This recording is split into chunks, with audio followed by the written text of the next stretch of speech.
indemnity bond, and I'm going to require the other bonds. You are violating your oath, Mr. Iarochi. When this sovereign citizen began lecturing the judge about bonds and oaths, the judge delivered a reality check that could make the whole movement rethink everything. Ms. McHenry entered no plea to charges of no operator's license and expired plates, each of which is a minor misdemeanor, on December 17th, 2024. I scheduled it for a bench trial for January 8th of 2025. Ms. McHenry was given notice of that bench trial. Present on January 8th, 2025 was the law director along with a police officer. Ms. McHenry failed to appear. As a result of her failure to appear, I issued a warrant for her arrest. That was January 8th. It's now over a month later, February 11th, and Ms. McHenry is now turning herself in on the warrant. She is in the courtroom, and she is without an attorney. Ms. McHenry, why were you not here on January 8th? I have a question about the case. Ms. McHenry, sit down. This is not your courtroom. Sit in that chair. Can you repeat your question then? Why were you not here on January 8th? I put in an appearance, and it was rejected and struck from the record, and I was sent a letter saying that I am not who I said I was. So I have a question about that because I don't understand. This is not a discussion here. This is not a conversation. I ask a question. You respond to my question. Now, this is typical behavior for you because you're a sovereign citizen. At least you claim to be. I've never claimed that. Well, your documentation that you filed, including the one you filed today that did not have a correct caption or case number on it, is indicative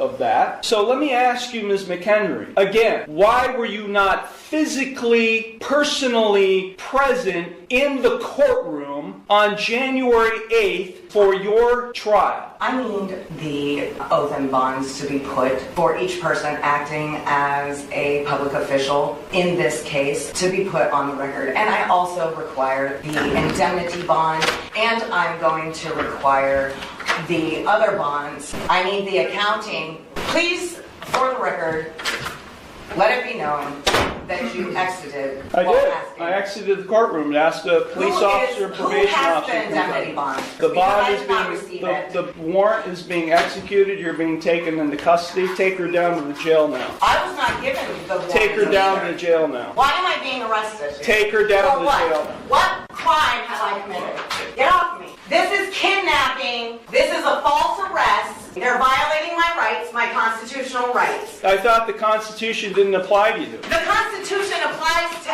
every living man and woman. You are violating your oath, Mr. Iarochi.